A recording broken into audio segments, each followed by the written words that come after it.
नमस्कार दोस्तों, जय श्री राम। स्वागत है आपका हमारी इस वीडियो में। आज हम कक्षा 8वीं के संस्कृत विषय के पाठ 10वां पाठ जिसका नाम है नीति नवनीतम अर्थात नीति युक्त वचन।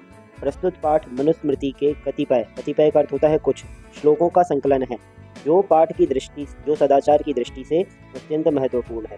सदाचार अर्थात अच्छा आचरण करने की दृष्टि से महत्वपूर्ण है। यहाँ माता पिता तथा गुरुजनों को आदर और सेवा से प्रसन्न करने वाले अभिवादनशील मनुष्य को मिलने वाले लाभ की चर्चा की गई है। इसके अतिरिक्त सुख दुख में समान रहना, अंतरात्मा को आनंदित करने वाले कार्य करना तथा इसके विपरीत कार्यों को त्यागना, सम्यक विचारोपरांत तथा सत्य मार्ग का अनुसरण करते हुए कार्य करना, शिष्टाचारों का उल्लेख भी यहाँ पर किया गया है। तो आइए पाठ प्रारंभ करते हैं। पहला वाला श्लोक है इसमें, अभिवादनशीलस्य नित्यं वृद्धोपसेविनः चत्वारि तस्य वर्धन्ते आयुर्विद्या यशो बलम्। अर्थात प्रणाम करने वाले मनुष्य की और हमेशा बड़े बूढ़ों की सेवा करने वाले मनुष्य की आयु, विद्या, यश और बल ये चारों बढ़ते हैं।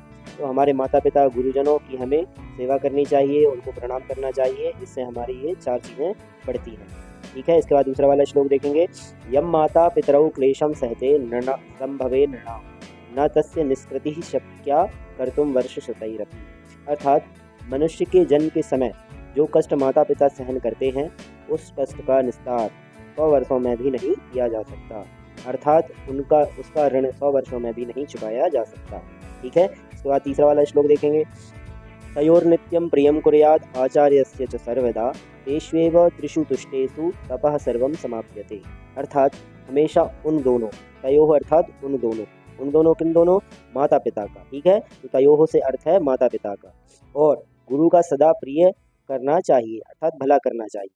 उन तीनों के संतुष्ट होने पर हमारी सभी तपस्याएं समाप्त हो जाती हैं, अर्थात हमें उन सभी तपस्याओं का फल मिल जाता है।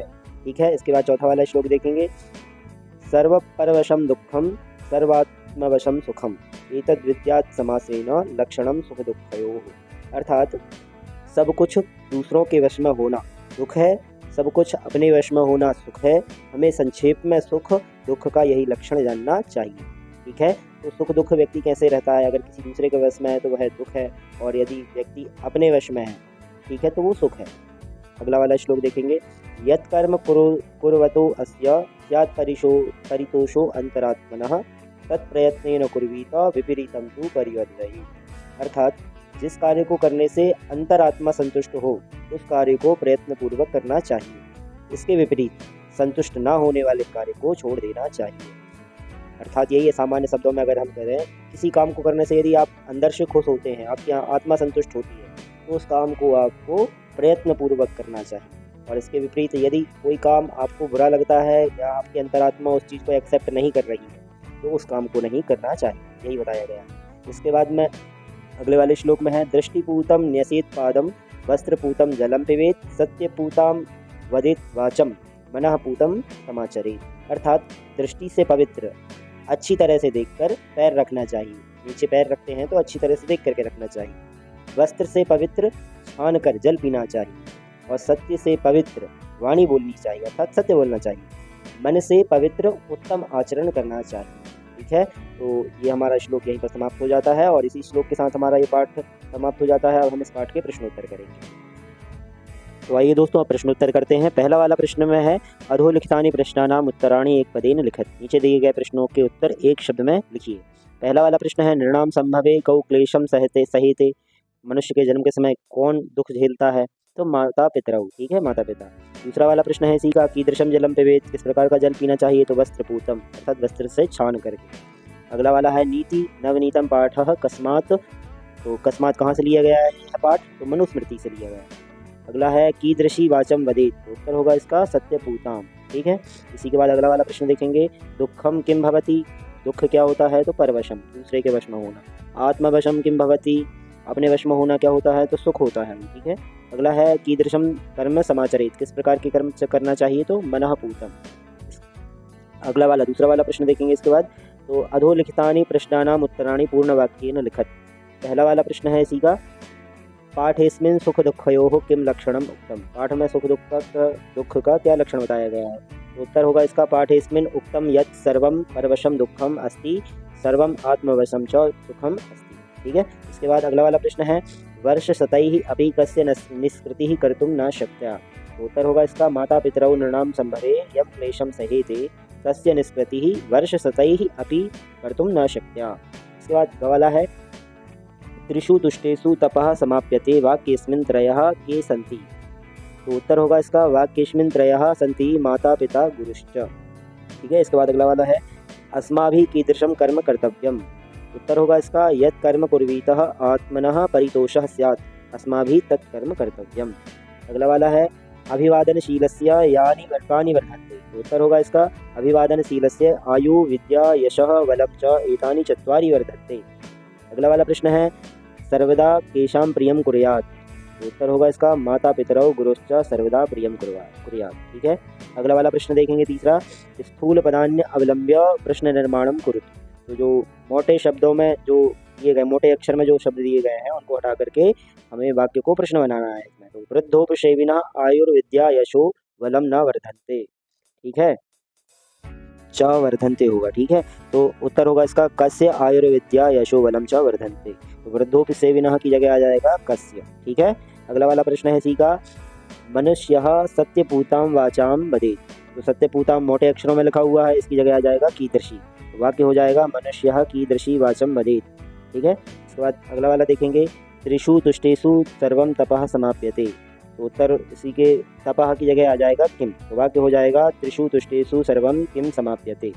अगला वाला है माता पितरौ नृणां संभवे अकथनीयं क्लेशं सहेते। तो माता पितरौ की जगह आ जाएगा कौ। तो वाक्य हो जाएगा कौ नृणां संभवे अकथनीयं क्लेशं सहेते। अगला वाला तयोः नित्यं प्रियं कुर्यात्। तयोः की जगह आ जाएगा कयोः नित्यं प्रियं कुर्यात्। चौथा वाला प्रश्न है संस्कृत भाषायां वाक्य प्रयोगम। ये जो नीचे शब्द दिए गए हैं उन शब्दों से हमें वाक्य का निर्माण करना है। जैसे पहला है विद्या, तो विद्या से वाक्य क्या बनाएंगे। तो अभ्यासेन विना विद्या न लभ्यते। ठीक है। अगला वाला खाला है इसका तपः शब्द है, तपः से बनाएंगे हम तपस्वी वने तपः आचरति। तीसरा वाला शब्द है समाचरित, समाचरित से वाक्य का बनाएंगे मनः पूतं समाचरित। ठीक है।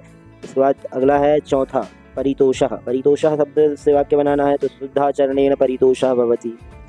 पांचवा है नित्यम, नित्यम शब्द से नित्यम प्रियम ब्रूयात्। तो ये वाक्य बन जाएगा। अगला वाला पांचवा वाला प्रश्न देखेंगे इसमें शुद्ध वाक्यानां समक्षम आम अशुद्ध वाक्यानां समक्षम च नैव इति लिखत। तो इसका अर्थ है कि जो सही वाक्य है उसके आगे हमें आम लिखना है और जो गलत वाक्य है उसके आगे नैव लिखना है। ठीक है। तो पहला वाला है इसी का अभिवादनशीलस्य किमपि न वर्धते। तो ये हो जाएगा नैव, ये वाक्य गलत है। इसके बाद अगला वाला है माता पितरौ नृणां संभवे कष्टं सहेते। तो ये इसके आगे आ जाएगा आम। ठीक है। वाक्य सही है। इसके बाद तीसरा है आत्मवशन्तु सर्वमेव दुःखम अस्ति। इसके आगे आ जाएगा नैव। तीसरा अगला है नैव पितरौ आचार्यः च संतुष्टा तस्य सर्वं तपः समाप्यते। इसके आगे आ जाएगा आम। अगला है मनुष्यः सदैव मनः पूतं समाचरेत्। तो अगला इसके आगे आ जाएगा आम। लास्ट वाला है मनुष्यः सदैव तदैव कर्म कुर्यात् येन अंतरात्मा तुष्यते। इसके आगे आ जाएगा आम। ठीक है। छठवां वाला प्रश्न देखेंगे आप समुचित पदेन रिक्त स्थानानि पूरयत। सही शब्दों से रिक्त स्थानों की पूर्ति कीजिए। तो कोष्टक में आपको कुछ शब्द दिए गए हैं और उनकी सहायता से आपको वाक्यों में जो खाली स्थान है उनको पूरा करना है। जैसे माता पितरौ तपसः निष्कृतिः। तो निष्कृति की जगह बाद खाली स्थान में आ जाएगा वर्ष शतैरपि कर्तुं शक्या। ठीक है। इसके बाद दूसरा वाला है, दूसरे में ऑप्शंस में दिए गए हैं चत्वारि पंच षट। तो वाक्य में कौन सा आएगा। वाक्य है नित्यम वृद्धोपसेविनः।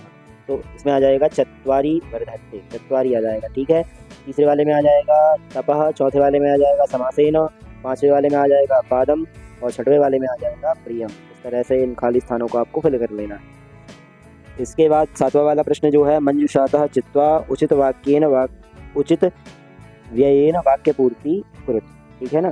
तो जो मंजूषा दी गई है उससे हमें उचित वाक्य चुन करके वाक्यों उचित शब्द चुन करके वाक्यों की पूर्ति करनी है। तयो पहले वाले में आ जाएगा नित्यम, तो वाक्य हो जाएगा तयोः नित्यम प्रियम कुर्यात्।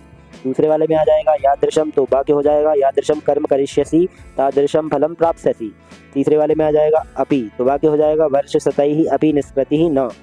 चौथे वाले में आ जाएगा तावत्, तो वाक्य हो जाएगा यावत् सफलः न भवति तावत् परिश्रमं कुरु।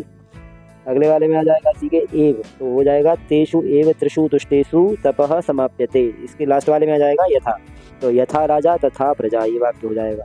तो इसी के साथ में ये हमारा पाठ समाप्त होता है। आशा है आपको समझ में आया होगा। जय श्री राम।